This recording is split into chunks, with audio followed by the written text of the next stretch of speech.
جیسا کہ گزشتہ دنوں آپ کی خدمت میں عرض کیا کہ اگر انسان خود استطاعت مالی رکھتا ہو کہ یہاں سے جا کر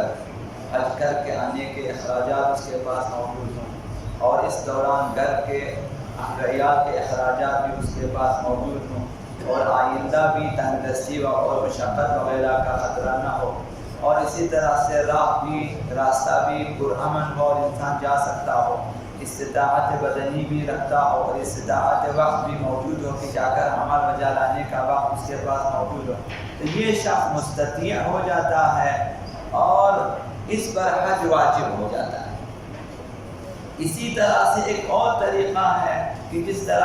جس سے انسان پہ حج واجب ہو جاتا ہے، وہ یہ ہے کہ کوئی دوسرا شخص یا کئی اشخاص اس کے حج کے اخراجات اسے ادا کریں۔ ایک شخص آ کر کہے کہ آپ حج پہ جائیں، آپ کے سارے اخراجات میں ادا کروں گا، کہ آپ کے رفت و آمد اس کے اخراجات اور آپ کے سفری اخراجات اور آپ عیال کے اخراجات یہ میں ادا کروں گا اور آپ جائیں حج پہ۔ تو یہ جو استطاعت بدلی اس کا نام ہے اور اس حج کو حج بدلی کہتے ہیں، اور حجۃ الاسلام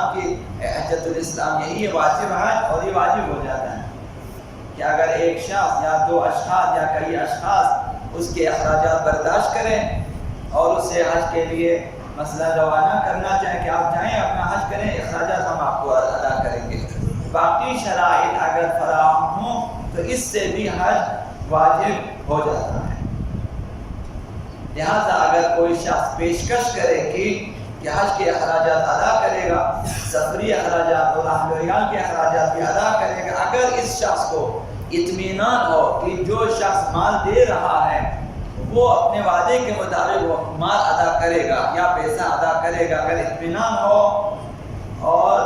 اس پر قائم رہے گا تو پھر اس پر حج واجب ہو جائے گا، بھلے وہ شخص خود مثلا تنگدست ہے، فقیر ہے، کوئی اور شخص دے رہا ہے، یہ واجب ہے کہ وہ شخص اس کو قبول کریں اور حج پہ جائے۔ اگر کوئی شخص مال دے تاکہ حج میں خرچے اور وہ مال حج پر آنے جانے اور عیال کے خرچے کے لیے کافی ہو، مال دے دیتا ہے، آپ تھوڑا کم نہ مال دے دیں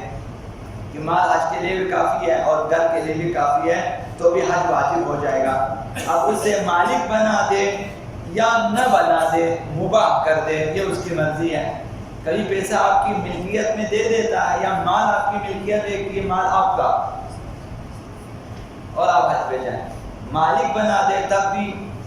بعض اوقات مالک نہیں بناتے، مباح کر دیتے ہیں، جس طرح آپ اپنے گھر میں مہمانوں کو بلاتے ہیں دسترخوان پہ، کھانے کا مالک نہیں ہے، مباح ہے کھانا، مالک نے کھانے کی اجازت دی ہے کہ آپ آئیں ہمارے گھر میں کھائیں، کھانے کا مالک نہیں، لہٰذا کوئی بھی مہمان دوسرے کو نہیں پکڑ سکتا اس کا کھانا جب تک مالک سے نہ پوچھے۔ تو یہاں پہ مالک نے صرف آپ کو کھانے کی اجازت دی ہے، دوسروں کو دینے کی مثلا اجازت نہیں دیا ہے، تو چاہے حج پر بھیجنے والا شخص مال کو جانے والے کی ملکیت میں دے دے یا پھر خالی مباح کر دے کہ آپ خرچ سکتے ہو، دونوں صورتوں میں حج واجب ہو جائے گا اس کے اوپر۔ اگر حج کے اخراجات کی ایک مقدار خود اس کے پاس موجود ہے، مثلا جانے کے اخراجات موجود ہیں، واپسی کے اخراجات اور عیال کے اخراجات اس کے پاس کم ہیں، مثلا اگر 5 لاکھ روپے کی ضرورت ہے، مثلا 2.5 لاکھ اس کے پاس موجود ہے، باقی 2.5 لاکھ اس کے پاس نہیں ہے، کل ٹوٹل مثال کے طور پر۔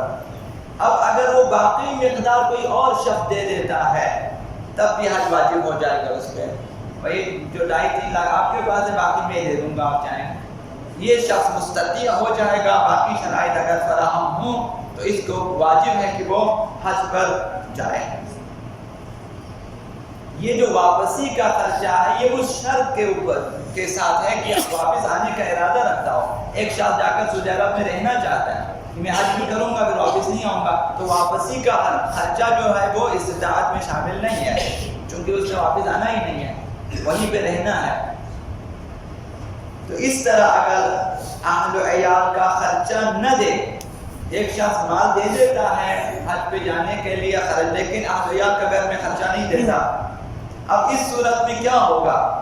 خود اس کے پاس موجود نہ ہو اہل و عیال کا خرچہ تو اس پر حج واجب نہ ہوگا، کہ ایک شخص دے دیتا ہے کہ آپ جائیں حج کے اخراجات میں لیکن گھر کے اخراجات میں نہیں دوں گا، تو آپ دیکھتے ہیں کہ گھر میں میرے پاس تو اپنا خرچہ نہیں ہے کہ میں اہل عیال کو تنگ دستی میں مشقت میں چھوڑ کے جاؤں، تو آپ اسے قبول نہ کریں، حج آپ کے اوپر واجب نہیں ہے۔ لیکن اگر اہل عیال کا خرچہ خود آپ کے پاس موجود ہے، یہ شخص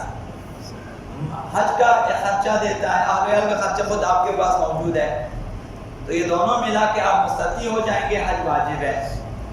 یا پھر صورتحال یہ ہے کہ حج پر نہ جانے کی صورت میں بھی ان کے خرچے پورے نہیں ہوتے، میں حج پہ جاؤں یا نہ جاؤں میرے اہل عیال کو وہی حالت ہے، فرق نہیں پڑے گا،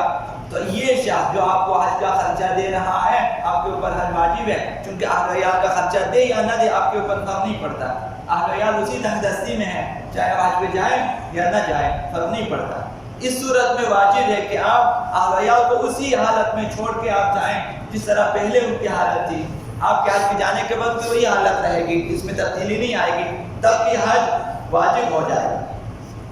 یا بغیر اخراجات کے گھر والوں کو چھوڑنے کی وجہ سے کوئی حرج مشقت نہیں ہے، یہ بھی ہے کہ آپ ان اہل عیال کو خرچہ دیں یا ان کا اپنا کافی ہے، انہیں ضرورت نہیں ہے مثلا، یا ان کے لیے تنگ دستی مشقت وغیرہ کا کوئی صورتحال نہیں ہے، چاہے حج کا خرچ جو ہے ان کا خرچہ دے یا نہ دے۔ اس صورت میں بھی اگر ایک شخص آپ کے حج کے لیے اخراجات دیں تو آپ کے اوپر واجب ہے کہ آپ جائیں، یا اگر گھر والوں کا نفقہ اس پر واجب نہ ہو تب بھی واجب ہے کہ حج پہ جائیں۔ ایک شخص رفت آمد کا خرچہ دے دیتا ہے، گھر والوں کا خرچہ نہیں دیتا، لیکن آپ گھر والے جو آپ اہل عیال وہ آپ کے واجب نفقہ نے کوئی اور اس کا خرچہ دے دیتا ہے، تب بھی آپ کے اوپر واجب ہے کہ آپ حج پر چلے جائیں۔ باسمك العظيم الأعظم الأعز الجل الأكرم يا الله